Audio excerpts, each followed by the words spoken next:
ما نفعنی مال احد قط ما نفعنی مال ابی بکر رضی اللہ عنہ او کما قال رسول اللہ صلی اللہ علیہ وسلم۔ میرے عزیز محترم سامعین کرام، آپ سب کا بہت شکریہ کہ آپ لوگوں نے مجھے اپنے ہاں بلایا اور خدمت کا موقع دیا۔ میرے جمعہ پڑھانے کا مقصد ایک ہے کہ میں خود اللہ اور اس کے رسول کی بات ماننے والا بن جاؤں، دوسروں تک اپنا پیغام پہنچاؤں۔ سب سے ضروری بات کہ میری زندگی بدل جائے، میرا دل بدل جائے، میں اللہ اور اس کے رسول کو راضی کرنے والا بن جاؤں۔ اللہ پاک کے ہم پر کتنے بڑے احسانات ہیں۔ اللہ پاک نے ہمیں پکڑنے کے لیے ہاتھ، دیکھنے کے لیے آنکھ، سننے کے لیے کان، بولنے کے لیے زبان، چلنے کے لیے پیر، ہمیں روزی عطا کرتے ہیں، ہمیں خوبصورتی عطا کی۔ آکسیجن دیکھیں، آج اگر کوئی ہمارا بچہ بیمار ہو، اگر ہسپتال میں اس کو آکسیجن لگانا پڑے تو کتنا خرچہ لگ جاتا ہے۔ ہم کتنے من ٹن کے اعتبار سے اللہ کا آکسیجن استعمال کر رہے ہیں۔ اللہ پاک نے اس آنکھ کو دکھانے کے لیے کتنے اندر کروڑوں کے حساب سے بلب لگائے ہوئے ہیں، لیکن جب ہم اللہ کی نافرمانی کرتے ہیں، بد نظری کرتے ہیں، کبھی اللہ نے ان آنکھوں کو ہم سے چھینا نہیں۔ ہم اس زبان سے اللہ کی نافرمانی بولتے ہیں، کسی کو گالیاں دیتے ہیں، جھوٹ بولتے ہیں، کسی کی غیبت کرتے ہیں، اللہ نے ہماری زبان کو بند نہیں کیا۔ ہم ان کانوں سے گانے سنتے ہیں، کسی کی غیبت سنتے ہیں، کسی کی برائیاں سنتے ہیں، اللہ نے ہم سے سماعت نہیں چھینی۔ ہم ان پیروں سے چل کر جا کے گناہوں کی طرف جاتے ہیں، پیروں سے، ہاتھوں سے ہم حرام کمانے کی کوشش کرتے ہیں، لیکن اللہ نے ہم سے نعمتیں نہیں چھینی۔ وہ غفور و رحیم ذات ہے، وہ علیم ذات ہے، وہ سمیع ذات ہے، وہ دیکھ رہا ہے، بصیر ذات ہے۔ وہ ہمارے دلوں کے اندر اٹھنے والے ناجائز خواہشات کے بارے میں جانتا ہے۔ اللہ پاک نے دیکھیں ہمیں رزق ادا کرنے کے لیے گندم پیدا کر دیا، قسم قسم کے پھل پیدا کر دیے، اور اس ہر پھل کے ذائقے کو چکھنے کے لیے اللہ پاک نے زبان میں ذائقے چکھنے کی صلاحیت رکھ دی۔ کون ہے کرنے والی ذات؟ ایک اللہ کی ذات ہے۔ ہمیں میٹھا پانی عطا کر دیا، زمین سے میٹھا پانی نکالتے ہیں، مفت عطا کرتے ہیں۔ کیوں دے رہے ہیں؟ کس لیے اس نظام کو تخلیق کیا ہے؟ کیوں اس نظام کو بنایا گیا ہے؟ اس لیے کہ لوگ مجھے پہچانیں، میری نشانیاں دیکھیں، میرا خوف کریں، مجھ سے صلح کریں، مجھے راضی کریں اور جنت میں داخل ہو جائیں۔ ہم پوری کائنات نافرمان ہو جائے، پوری دنیا نافرمان ہو جائے، کوئی اللہ کا نام لینے والا نہ ہو، پھر بھی اللہ بلند ذات ہے، عظمت والی ذات ہے، کبریائی والی ذات ہے۔ اگر پوری دنیا اس کی ماننے والی بن جائے، اس کے سجدے میں گری رہے، اس کی ہر بات مانے، پھر بھی اس کی عزت میں اضافہ نہیں کر سکتے۔ وہ خود بڑی شان والا ہے، وہ ہمارا محتاج نہیں ہے، ہم سب اسی کے محتاج ہیں۔ اسے ہماری ضرورت نہیں ہے، ہمیں ان کی ضرورت ہے۔ اللہ پاک کا احسان دیکھیں کہ انسان کے سامنے ساری نشانیاں رکھ دی کہ انسان سورج کو دیکھے، کیوں نکلتا ہے سورج، انسان غور و فکر کرے اور مجھے پہچانے۔ اگر اللہ پاک چاہے قیامت تک دن کر دے، قرآن پاک میں آتا ہے کون ہے اللہ کے علاوہ جو رات کو لا کے دکھائے؟ اللہ پاک اگر چاہے قیامت تک رات کر دے، کون ہے اللہ کے علاوہ جو دن کو لا کر دکھائے؟ اللہ پاک اگر چاہے پانی کو زمین کے اندر دھسا دے کہ اوپر پانی کا قطرہ بھی نہ نکلے، کون ہے پانی کو لا سکے؟ کیا سمندر سے پانی پئیں گے جو کڑوا ہے؟ آپ اللہ پاک کا نظام دیکھیں، سمندر کڑوا ہے، اللہ پاک نے سورج کو نکالا ہوا ہے، تپش سے وہ بخارات اٹھتے ہیں، بخارات جا کے بادل بنتے ہیں، بادلوں سے پانی فلٹر ہو کے میٹھا ہو کے اللہ پاک برساتے ہیں، اور اس پانی کے ذریعے اللہ پاک مردہ بنجر زمینوں کو زندہ کر دیتے ہیں۔ اس پانی کے ذریعے ہماری خوراک پیدا ہوتی ہے۔ اس سمندر کے کڑوے پانی سے ہمارے جو گندگی ہے، انسانیت کی جو گندگی ہے، کچرا ہے، وہ ختم کرتے ہیں۔ کون ہے یہ سب؟ کیوں کر رہے ہیں؟ صرف میرے اور آپ کے لیے کہ میرا بندہ مجھے پہچانے۔ ہواؤں کا نظام چلایا ہوا ہے، بارش کا نظام چلایا ہوا ہے، بارش کے ذریعے اللہ پاک بیماریاں ختم کر دیتے ہیں، بارش کے ذریعے اللہ پاک بنجر زمینوں کے اندر زرخیزی پیدا کر دیتے ہیں، نہروں کا نظام چلا دیتے ہیں۔ یہ کیوں کیا جا رہا ہے؟ کس لیے کیا جا رہا ہے؟ کہ میرا بندہ مجھے پہچانے۔ میں نے اپنے بندے کو 60-70 سال کی زندگی دی ہے کہ مجھے پہچان لے، مجھ سے صلح کر لے۔ قرآن پاک میں اللہ فرماتے ہیں کہ انسان کے اللہ پاک بے وفائی بتا رہے ہیں کہ لوگ کیسے ہیں. اذا اذقنا الناس رحمتا، جب میں اپنے لوگوں کو رحمت سے نوازتا ہوں، خوشی دیتا ہوں تو سارے خوش ہو جاتے ہیں. جب تھوڑی سی مصیبت بھیجتا ہوں تو سارے مجھ سے نا امید ہو جاتے ہیں، مجھے چھوڑ جاتے ہیں. آج کل ہماری فطرت یہ انسان کی، جب کوئی مشکل ہے، پریشانی ہے، فوراً مسجد کی طرف رخ، اللہ کی طرف متوجہ. نفع ملے تو شکر ہے اللہ کا، اگر نقصان آ جائے، پریشانی آ جائے تو ہر انسان آج کل مایوسی کا شکار ہو جاتا ہے. دیکھیں ہر ایک چیز کو اللہ نے مقصد دے کے پیدا کیا ہوا ہے. درخت کا بھی مقصد کہ تم نے آکسیجن کو پیدا کرنا ہے، کاربن ڈائی آکسائڈ کو تم نے ختم کرنا ہے. سورج کا مقصد سورج روشنی آپ نے پیدا کرنی ہے، فصلوں کو پکانا ہے. انسان کا کیا مقصد ہے؟ انسان کو کیوں بھیجا ہے؟ کیا تم بھی جاؤ کھاؤ پیو واپس آ جاؤ؟ نہیں، انسان کو اللہ نے مقصد دیا ہے کہ جا کے مجھے پہچانو، میری عبادت کرو، میرے نبی کی مانو. میرا نبی جو وحی لے کے آیا، میرے طرف جو پیغام لے کے آیا، آنکھیں بند کر کے اس بات کو تسلیم کرو. انسان کی عقل محدود ہے. انسان کوئی قانون بناتا ہے، چند سو سال چل سکتا ہے، لیکن کیونکہ انسان وقتاً فوقتاً بدلتا رہتا ہے، آج کوئی قانون، کل کوئی قانون، کل کوئی قانون. لیکن اللہ کا جو وحی ہے وہ اکمل ہے، کامل ہے، اتم ہے.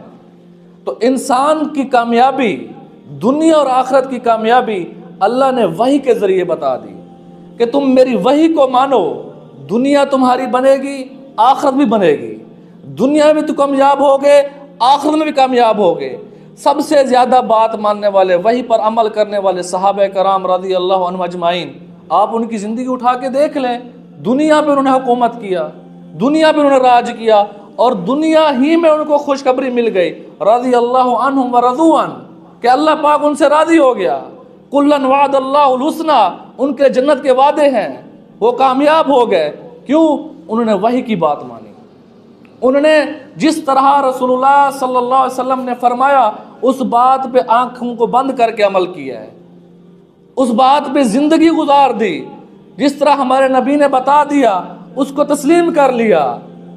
اپنی طرف سے عقلی باتیں نہیں لڑائی، اپنی عقل کو نہیں لڑایا، اپنی سوچ کو نہیں لڑایا، آنکھیں بند کر کے اللہ اور اس کے رسول پہ یقین رکھا. تو اللہ نے دنیا کو دکھایا، دنیا میں انہیں کامیاب کیا اور آخرت میں بھی کامیاب ہو گئے. کیا تھا؟ دیکھیں اللہ نے حضرت آدم کو بھیجا، پہلا شخص، پہلا نبی ہے کہ اس دنیا کے نظام کو بنایا جائے کہ جو لوگ ہیں میری وحی سے جڑیں، مجھے پہچانیں اور کامیاب ہو جائیں، جنت میں چلے جائیں. حضرت آدم سے لے کر آخری انسان تک سارے جنت میں چلے جائیں، اللہ کی جنت میں کمی نہیں آئے گی. سب سے آخر میں ہمارے نبی حضرت محمد صلی اللہ علیہ وسلم تشریف لائے. آپ صلی اللہ علیہ وسلم کی پوری زندگی صرف امت کے غم میں، فکر میں گزری ہے.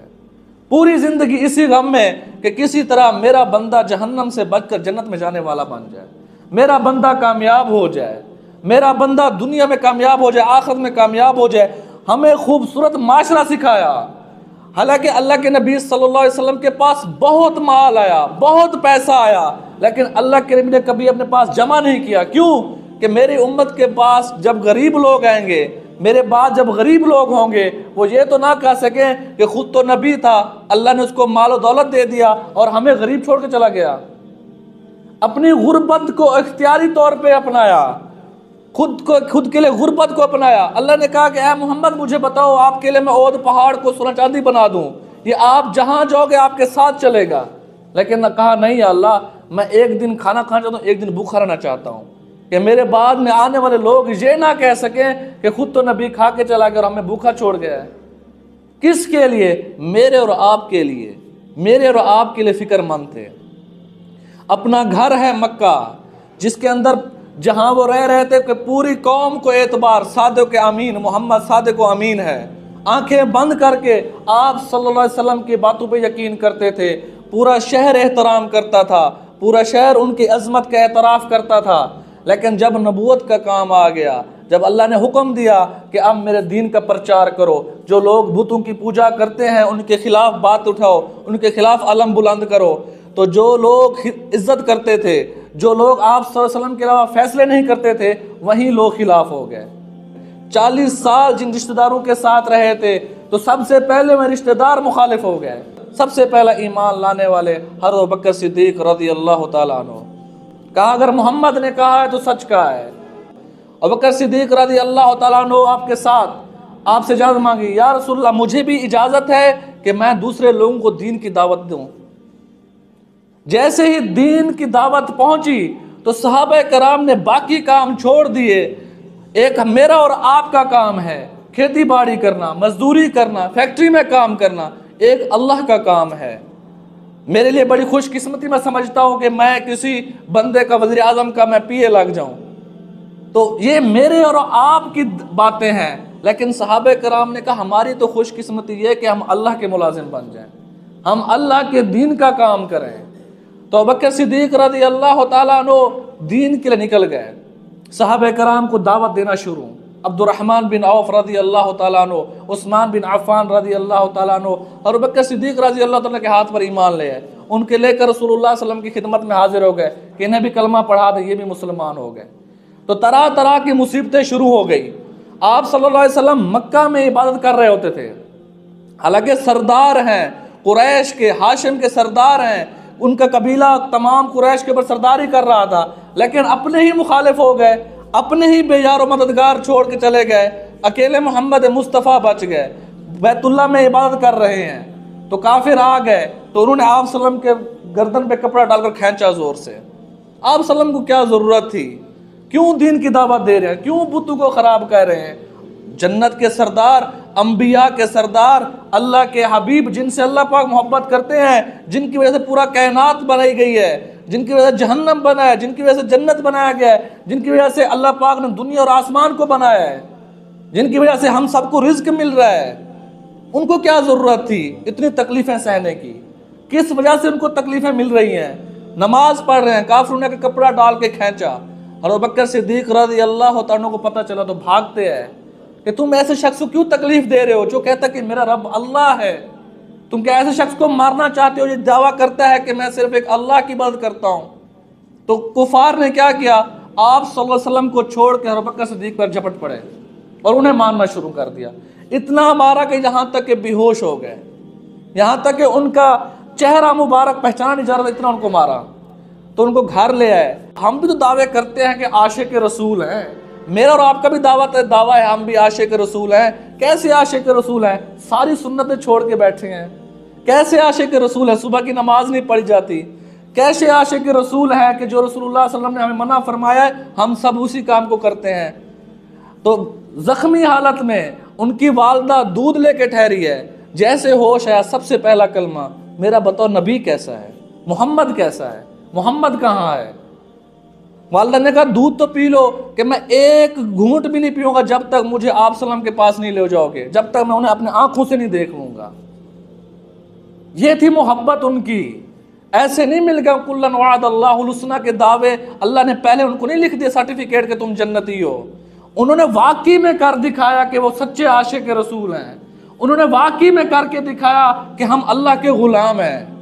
آج ہم صرف کس سے سنتے ہیں کہ واہ حضرت ابوبکر صدیق کی کیا عظمت ہے، جمعہ کے بیان میں سن لیا، بس عظمت کو ہی سن لیا.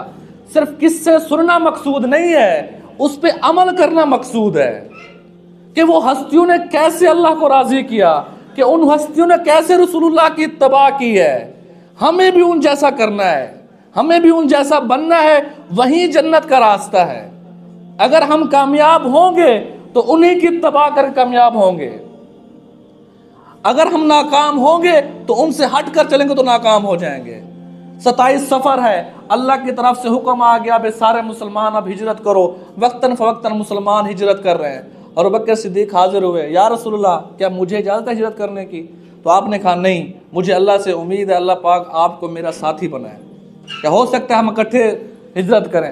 27 سفر اللہ کی طرف سے اجازت آگے، حکم آگے کہ محمد تم بھی ہجرت کرو. ادھر دار الندوہ میں کفار بیٹھ کے یہ مشورہ کر رہے ہیں کہ محمد کو نعوذ باللہ قتل کرتے ہیں. ساری قومیں مل کر محمد پہ حملہ کرتے انہیں قتل کرنے کی کوشش کرتے ہیں. تو آپ صلی اللہ علیہ وسلم دن کے وقت ہے، دوپہر کے وقت، کہ آپ رضی اللہ عنہ ابوبکر صدیق اپنے بچیوں کے ساتھ بیٹھے تھے. تو دیکھا کہ آ تو محمد رہے ہیں، اللہ خیر کرے اس وقت کیوں آ رہے ہیں. اور ابوبکر صدیق باہر اٹھے، آپ صلی اللہ علیہ وسلم کا استقبال کیا. آپ صلی اللہ علیہ وسلم نے ارشاد فرمایا کہ خصوصی بات کرنی آپ ان کو بھیج دیں. ابو بکر صدیق نے عرض کی آپ کی بچیاں ہیں، کوئی بات نہیں، آپ حکم فرمائیں کیا کرنا ہے، کہ آج رات ہم ہجرت کر رہے ہیں، ہمیں ہجرت کا حکم آ گیا ہے۔ تو آپ دیکھیں ابو بکر صدیق رضی اللہ عنہ کی فراست دیکھیں، آپ صلی اللہ علیہ وسلم نے کہا نہیں ہے، پہلے جا کے 2 اونٹنیاں لے آئے تھے، پہلے جا کے سواریاں لے آئے تھے، پہلے تیاری مکمل کر رکھی کہ جب میرے آقا کی طرف سے حکم آ جائے تو میں تیار بیٹھا رہوں، میری طرف سے کوئی رکاوٹ نہ آئے، ہم فوراً ہجرت کریں۔ جب رات کا وقت ہوا تو آپ صلی اللہ علیہ وسلم اور بکر صدیق باہر نکلے غار ثور کی طرف، تو آپ صلی اللہ علیہ وسلم اس طرح چل رہے تھے، انگلیوں کے اوپر چل رہے تھے۔ آپ لوگ جانتے ہیں جو پرانے آدمی بیٹھے ہیں، جو پہلے کھوجی ہوتے وہ قدم پہچان لیتے تھے کہ قدم کس طرف جا رہے ہیں، تو آپ صلی اللہ علیہ وسلم اس طرح ایڑی اٹھا کے چل رہے تھے، اور ابو بکر صدیق کبھی آگے کبھی پیچھے، کبھی دائیں کبھی بائیں۔ تو آپ نے پوچھا یہ کیوں کر رہے ہو ابو بکر، اس طرح کیوں کر رہے ہو؟ کہا یا رسول اللہ جب مجھے یہ خطرہ ہوتا ہے کہ آپ پہ کوئی چھپ کر حملہ نہ کرے آگے سے، تو میں آگے ہو جاتا ہوں کہ پہلے مجھ پہ حملہ ہو، آپ کو کچھ نہ ہو۔ جب میں سوچتا ہوں کہ پیچھے سے کوئی لشکر نہ آ جائے تو پیچھے ہو جاتا ہوں کہ پہلے مجھ پہ حملہ ہو، آپ کو کچھ نہ ہو۔ جب مجھے دائیں ڈر لگتا ہے تو میں دائیں طرف ہو جاتا ہوں، جب مجھے بائیں طرف سے میں بائیں طرف ہو جاتا ہوں کہ آپ محفوظ رہیں، میری جان بھلی چلی رہے۔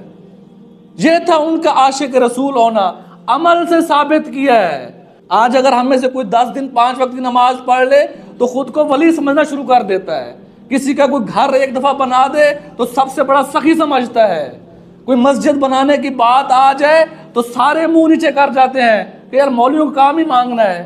لیکن ابو بکر صدیق کا کام چیک کرے کہ ہجرت کا وقت ہے، آپ صلی اللہ علیہ وسلم نے کہا ہجرت کرتے ہیں، تو گھر میں گئے، جتنے پیسے تھے سارے اٹھا لیے، والد صاحب ان کے آنکھوں سے اندھے تھے تو بیٹیوں کو کہا کہ یہاں کنکریاں رکھ دو، اگر میرے والد صاحب پیسوں کے بارے میں پوچھے تو ان کا ہاتھ کنکری پہ رکھ دینا، اور سارے پیسے لے کر آپ صلی اللہ علیہ وسلم کے ساتھ چل پڑے کہ ہو سکتا ہے کہیں بھی رسول اللہ کے پیسے کام آ جائیں۔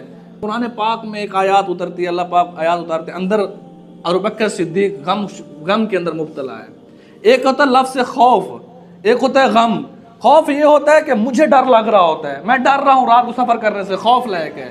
ایک ہوتا ہے غم، میرا بیٹا فوت ہو گیا، مجھے اس کا غم ہے۔ غم ہمیشہ دوسروں کے لیے ہوتا ہے، کسی اور کے نقصان پہ ہوتا ہے، خوف ہمیشہ اپنی ذات کے لیے ہوتا ہے۔ لیکن اللہ پاک قرآن میں کیا آیات نازل کرتے ہیں، لا تحزن ان اللہ معانا، کہ آپ رسول اللہ کے بارے میں پریشان نہ ہو، اپنی ذات کا خوف ہی نہیں ہے ان کو ڈر کیا ہے، ان کو غم کیا ہے کہ محمد مصطفیٰ کو تکلیف نہ ہو، ان کو مرنے سے کوئی ڈر نہیں ہے، انہیں پتہ ہے شہید ہوں گے جنت ہے، لیکن انہیں یہ ڈر ہے کل اللہ پاک مجھ سے نہ پوچھ لیں کہ تمہارے ہوتے ہوئے محمد کو تکلیف کیوں آ گئی، محمد پہ حملہ کیسے ہو گیا کہ تم تھے ابو بکر۔ تو یہ پریشانی تھی۔ آپ صلی اللہ علیہ وسلم تسلی دے رہے ہیں کہ ابو بکر تم ان 2 بندوں کے بارے میں تمہارا کیا خیال ہے جن کا تیسرا اللہ ہو، جن کا حفاظت کرنے والا اللہ ہو۔ لا تحزن ان اللہ معانا، اے ابو بکر پریشان نہ ہو، اللہ پاک ہمارے ساتھ ہیں۔ کتنی خوبصورت مجلس ہے، کتنے خوبصورت ساتھی ہیں، ایک محمد، دوسرا ابو بکر، تیسرا ان کے ساتھ اللہ ہے۔ کیوں اللہ ان کے ساتھ ہے؟ کیوں اللہ کی ان کی مدد حاصل ہے؟ کیونکہ وہ اللہ کی مان رہے تھے، کیونکہ ابو بکر صدیق رضی اللہ تعالیٰ عنہ رسول اللہ کی غلامی کر رہے تھے۔ کیا اللہ پاک ہمارے ساتھ نہیں ہو سکتے؟ کیا اللہ پاک بدل گئے؟ نعوذ باللہ۔ کیا دن بدل گئے ہیں؟ کیا کوئی وحی بدل گئی ہے؟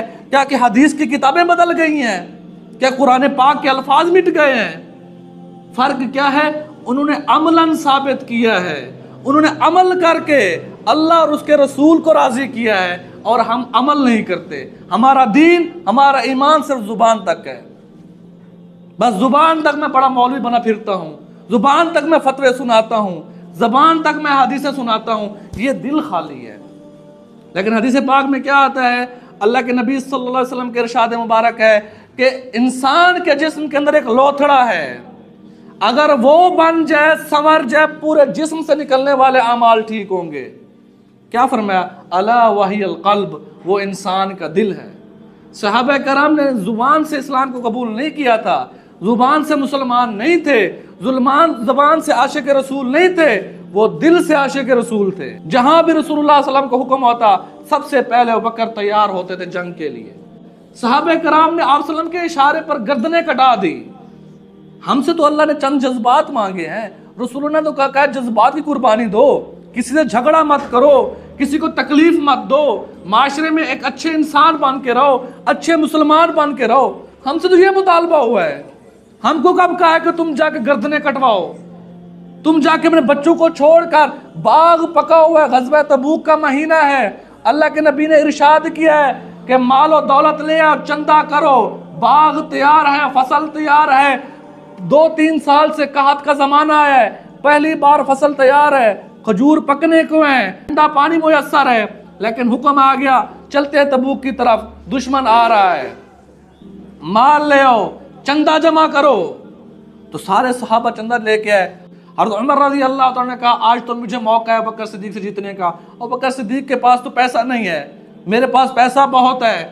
تو وہ گئے اپنے گھر کا آدھا سامان لے کر آ گئے۔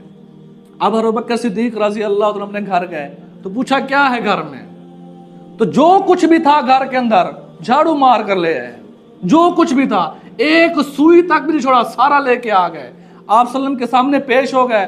حضرت عمر رضی اللہ عنہ بڑے خوش تھے، آج تو میں بکر سے جیت گیا ہوں، آج میں بازی لے گیا ہوں۔ اور ابوبکر صدیق سارا مال لے کر پہنچے۔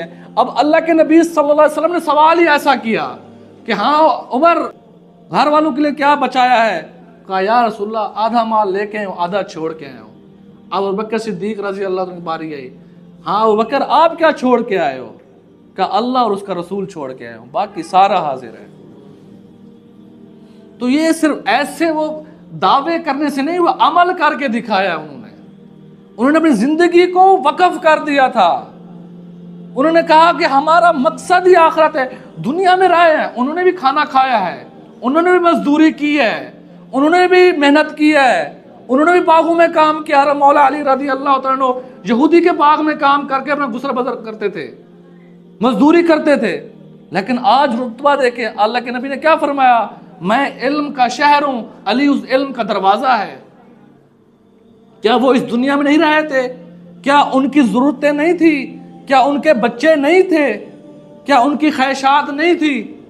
وہ بھی انسان تھے، ان کا بھی دل کرتا تھا میں اچھے کپڑے پہنوں، ان کا بھی دل کرتا تھا میرے پاس سب سے اعلیٰ عمدہ نسل کا گھوڑا ہو، ان کا بھی دل کرتا تھا میرے پاس اچھا گھر ہو، لیکن انہوں نے اللہ اور اس کے رسول کی بات ماننی تھی۔ انہوں نے اپنے دین کو ترجیح دی دنیا پہ۔ انہوں نے کہا دنیا کا نقصان ہوتا ہے ہونے دو، آخرت کا نقصان نہ ہو، اللہ ناراض نہ ہو، اس کا رسول ناراض نہ ہو۔ ہمارے دنیا کا ایک نقصان ہو رہا ہو، ایک طرف دین کا نقصان ہو رہا ہو، ہم کیا کہتے ہیں کہ اللہ غفور الرحیم معاف کر دیں گے۔ ایک گاہک آ جائے، ادھر سے نماز کا وقت ہو، کوئی بات نہیں پڑھ لیں گے، ایک ہی نماز چھوٹ رہی ہے، لیکن وہ تھے انہوں نے کہا نہیں، دنیا جاتی ہے جانے دو، ہمیں آخرت کو بچانا ہے، ہم نے اللہ کو راضی کرنا ہے، ان کا مقصد ہی آخرت ہے۔ آپ صلی اللہ علیہ وسلم کی حدیث مبارک ہے ما نفعنی مال احد قط، مجھے کسی کے مال نے اتنا نفع نہیں دیا جتنا ابوبکر کے مال نے نفع دیا ہے۔ آپ نے ارشاد فرمایا کہ میں نے تمام لوگوں کے احسان اتار دیے، میں نے سب کا، جس نے مجھ پہ خرچ کیا، جس نے مجھ پہ احسان کیا، جو میرے کام آیا، میں نے سب کے احسان اتار رہے ہیں، لیکن ابوبکر کے احسان میں نہیں اتار سکا، وہ اللہ اتاریں گے۔ کیوں؟ انہوں نے ہر چیز کے اوپر آپ صلی اللہ علیہ وسلم کو فوقیت دی ہوا تھا۔ ایسے نہیں کہ محمد رسول اللہ والذین معہ وشدہ الکفار، کہ محمد رسول اللہ ہیں، اللہ کے نبی ہیں، لیکن جو ان کے ساتھ ہیں صحابہ کرام وہ کفار کے لیے سخت ہیں، لیکن آپس میں کیا ہے؟ رحماء بینہم، آپس میں ان کی محبت ہے، مودت ہے۔ لیکن آج ہم نے تقسیم کیا ہوا ہے، میں کہتا ہوں کہ میں سنی ہوں تو ابوبکر صدیق پہلے خلیفہ ہیں، میں آ کے اس نام پہ پیسے کمانا شروع کرتا ہوں۔ دوسرے لوگ کہتے ہیں میں اہل تشیع ہوں اور مولا علی افضل ہیں، تو ان کے نام پہ پیسہ کمانا شروع۔ کس نے کہا ہے ہمیں صحابہ کرام کو تقسیم کرنے کا؟ اور مجھے اور آپ کو اختیار دیا ہی کس نے کہ ہم فیصلہ کریں؟ کیا میں نیک ہوں؟ کیا مجھے جنت کی ٹکٹ مل گئی ہے؟ کیا اللہ نے مجھے کہا ہے کہ یہ قلم لو اور میرے صحابہ کا فیصلہ کرو؟ کیا مجھے اللہ اور اس کے رسول نے اختیار دیا ہے؟ یا کل قیامت والے دن اللہ پاک مجھے بلائیں گے، مجھے کہیں گے کہ تم قاضی بنو اور ابوبکر صدیق کے خلاف اور علی کے خلاف اور امیر معاویہ کے خلاف تم فیصلہ کرو؟ کہ اللہ پاک مجھے بلائیں گے کیا؟ وہاں تو میرا اپنا حال خراب ہوگا، مجھے تو اپنا ہوش نہیں ہے، وہ تو رسول اللہ کے صحابہ کرام ہیں، حدیث آ گئی، قرآن کی آیات ان کے بارے میں آ گئی، پھر میں کیوں ان کے نام کو بیچ رہا ہوں؟ تو یہ میری کمزوری ہے۔ جو لوگ ان کا نام بیچ کے، ان کا نام کا سہارا لے کے، یا ان کے آپس کے اختلافات لے کے اپنا دنیا بنا لیں، آخرت ان کے لیے خراب ہے، قبر ان کے لیے اندھیری ہے، ان کے لیے جہنم کے گھڑے تیار ہیں، جو صحابہ کرام کے اختلافات کو زہر کر کے امت میں تفرقہ ڈال رہے ہیں۔ ہمیں کس نے اختیار دیا ہے؟ وہ تھے انسان۔ آپ دیکھیں ہمارا اور ان کا فرق دیکھیں کہ ان سے اگر گناہ ہو جاتا تو وہ تڑپ اٹھتے تھے۔ حضرت معاذ اسلمی، ان سے گناہ ہوا، زنا ہوا، آپ صلی اللہ علیہ وسلم کے پاس حاضر ہو گئے، یا رسول اللہ طاہرنی، مجھے پاک کرو، مجھ سے گناہ ہو گیا ہے۔ انہیں پتا ہے کہ وہ شادی شدہ ہیں اور زنا کی سزا کیا ہے؟ رجم کرنا، پتھر مار مار کے انہیں شہید کرنا ہے، قتل کرنا ہے۔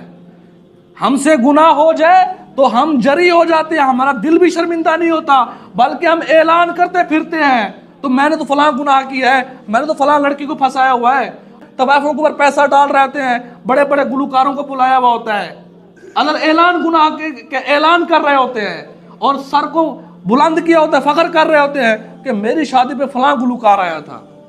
اور ایک گناہ صحابی سے ہوا ہے، وہ آپ صلی اللہ علیہ وسلم کے پاس حاضر ہو گئے، سامنے سے ہے، یا رسول اللہ طاہرنی، مجھے پاک کریں۔ ان سے جو گناہ ہوا ہے ان کو جینے نہیں دے رہا، اندر سے تڑپا رہا ہے۔ آپ صلی اللہ علیہ وسلم نے رخ موڑ دیا کہ ہو سکتا ہے یہ پاگل ہے، مجنون ہے۔ آپ صلی اللہ علیہ وسلم کو پتا ہے یہ شادی شدہ ہے، اگر میں شریعت کا حکم نافذ کر دوں تو اس کو سزا ملے گی۔ ایک بار انسنا کر دیا، ادھر سے آ گئے، آپ صلی اللہ علیہ وسلم رخ ادھر کر دیا، یا رسول اللہ طاہرنی، کیا کیا ہے؟ زنا کیا ہے۔ تو آپ صلی اللہ علیہ وسلم صحابہ سے کہا دیکھو شراب تو نہیں پی ہوئی اس نے۔ دوسری بار انہوں نے کہا یا رسول اللہ شراب نہیں پی ہوئی، آپ نے ادھر رخ کر لیا، یہاں سے آ گئے، آخر کہا یا رسول اللہ اللہ کی قسم میں نے زنا کیا ہے۔ کہا کہ آپ اسے رجم کرو۔ تو وہاں جا کے ان کو یہ کھڑا کیا اور پتھر مارنا شروع کیے۔ کیا ایک پتھر سے بندہ مار جاتا ہے؟ کتنے پتھر لگے ہوئے ہوں گے؟ ایک زندہ انسان کو رجم کرنا ہے، قتل کرنا ہے۔ ان کا اندر دیکھیں، ایک تو ہے کہ شریعت کا نفاذ ہونا، دوسرا یہ کہ خود جا کے اپنے اوپر نافذ کر رہے ہیں کہ اندر کا ایمان جذبہ ان کو سونے نہیں دے رہا، اس کو سکون نہیں دے رہا، اس سے کھانے پینے کا دل نہیں کر رہا۔ کتنا مضبوط ایمان ہوگا ان کا، کتنا پختہ ایمان ہوگا ان کا، یہ میں اور آپ سوچے ہیں۔ تو ان کو جب پتھر مارے جا رہے ہیں تو وہ زخمی ہوئے کہ اگر اس معاذ اسلمی کا توبہ پورے مدینہ پہ تقسیم کرے تو سب کی مغفرت ہو جائے گی، کہ ان کا توبہ اللہ کو پسند آ گیا۔ میں اور اپنی زندگیاں دیکھنے، اپنے گھر والوں کے ساتھ معاملات دیکھیں، والدین کی کتنی عزت کر رہے ہیں ہم۔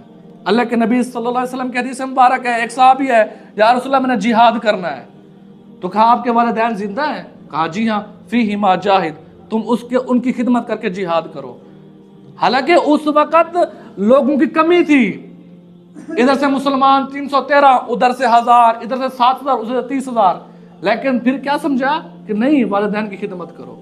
کتنا ہم کر رہے ہیں؟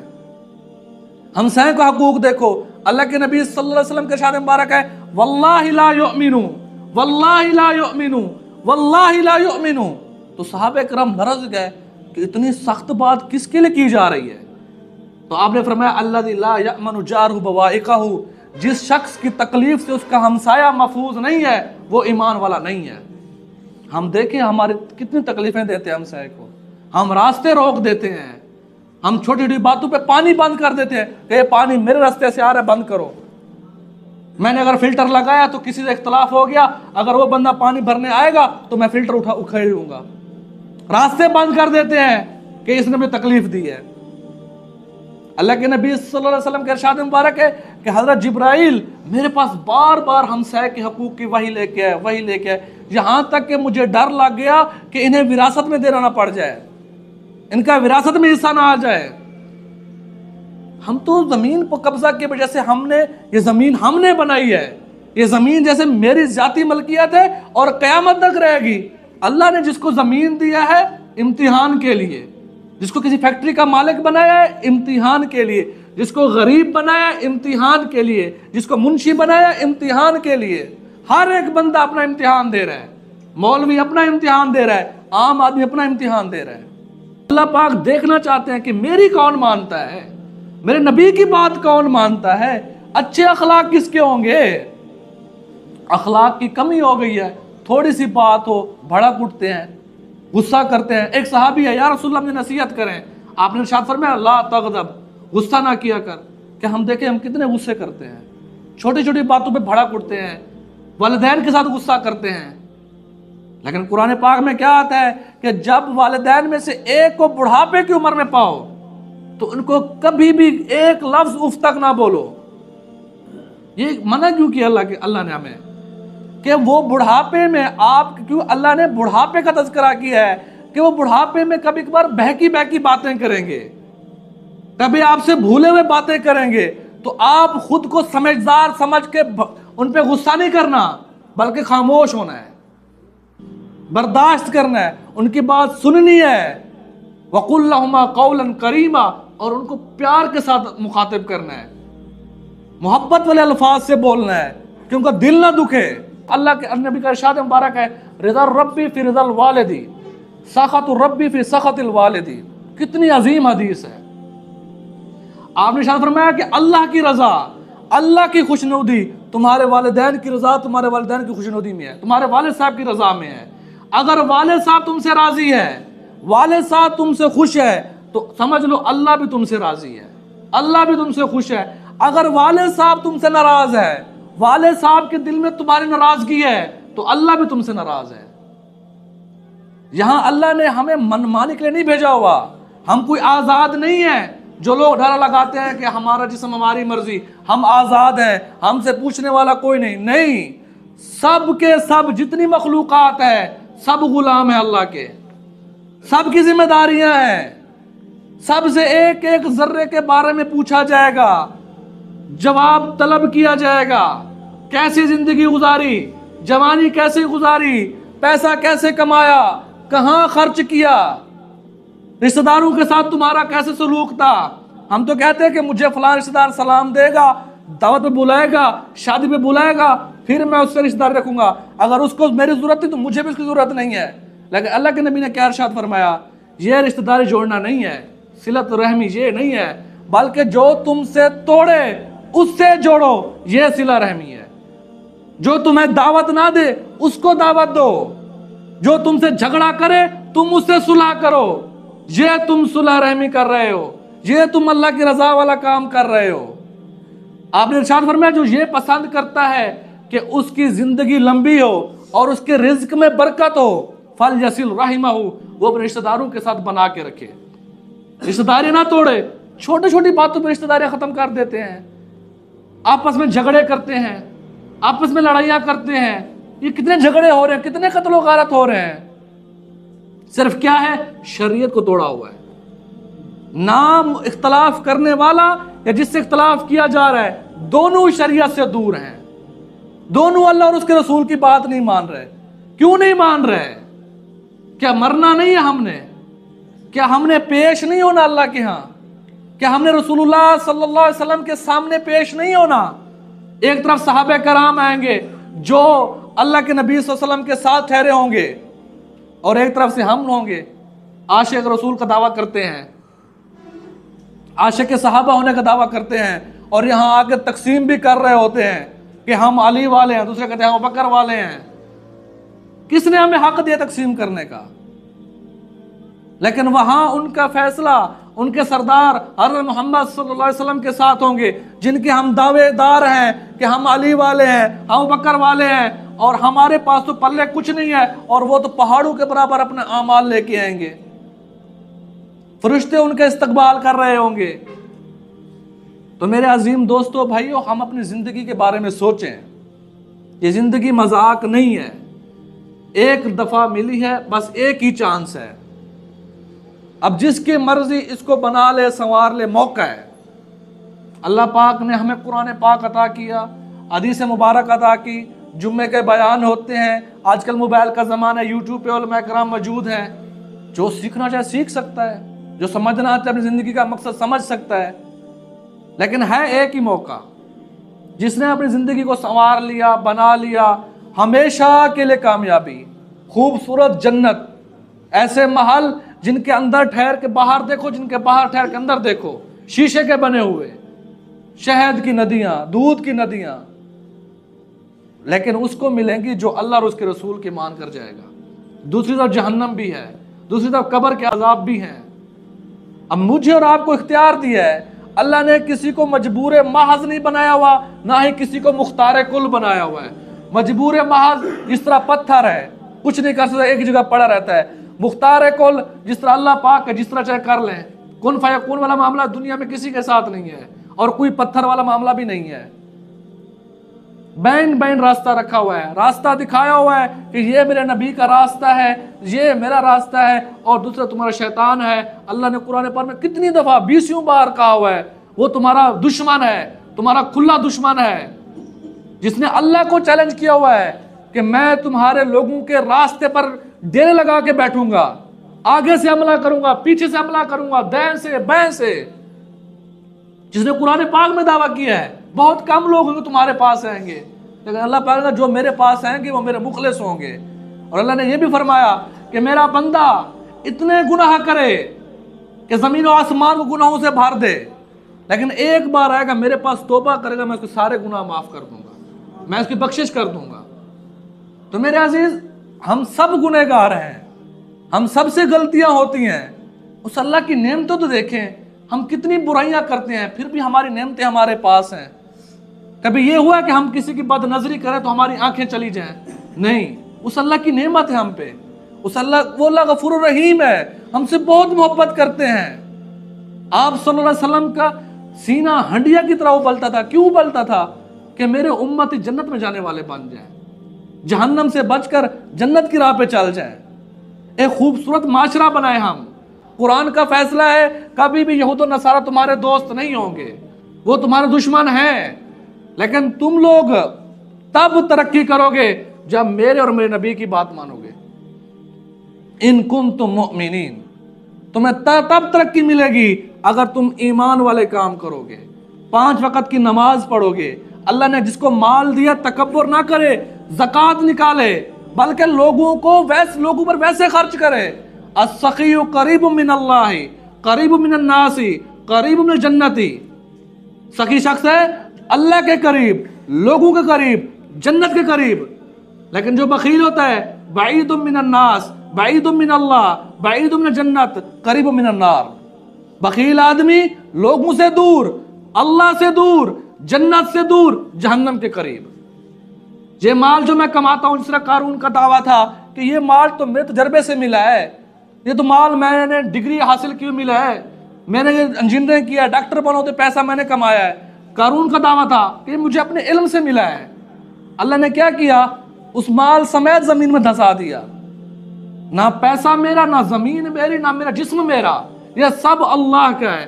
میں نے ان سب چیزوں کو اللہ اور اس کے رسول کے احکام کے مطابق گزارنا ہے۔ اللہ نے رزق دیا ہے تو اللہ پاک پسند کرتے میرا بندہ اچھا پہنے، اچھا کھائے، اچھی گاڑی رکھے، لیکن طریقہ کون سا؟ شریعت محمد کا۔ غریبوں کا حق نہ کھائے، زکوٰۃ نکالے۔ تو میرے بھائی، ہم دین کو سیکھیں۔ ہم جس طرح کالج، سکول، یونیورسٹی میں جا کے سکول پڑھتے ہیں، اسی طرح ہم قرآن و حدیث کو سیکھیں۔ ہم قرآن و حدیث کو ترجمے کے ساتھ پڑھیں، سمجھیں۔ تو اس کے لیے اللہ نے ہمیں تبلیغ کی نعمت دی ہوئی ہے۔ دیکھیں، زندگی گزر جائے گی، لمحہ بلمحہ ہم موت کے قریب جا رہے ہیں۔ میں بھی تم لوگوں کی طرح جوان ہوں، میرے بھی خواہشات ہیں، لیکن اللہ کا شکر، اللہ پاک نے مجھے تبلیغ میں لگایا ہے تو آج میں اس راستے میں ہوں۔ تو میرے عزیز، میرے آپ سب سے گزارش ہے کہ زندگی کا کچھ وقت نکالیں، تبلیغ میں جائیں، قرآن سیکھیں، نماز سیکھیں۔ میں جب گیا تھا مجھے ٹکا بھی کچھ نہیں آتا تھا، 20 سال کی عمر میں گیا تھا۔ جو میرے 20 سال گزرے اس پہ مجھے افسوس نہیں کرنا چاہیے کیا؟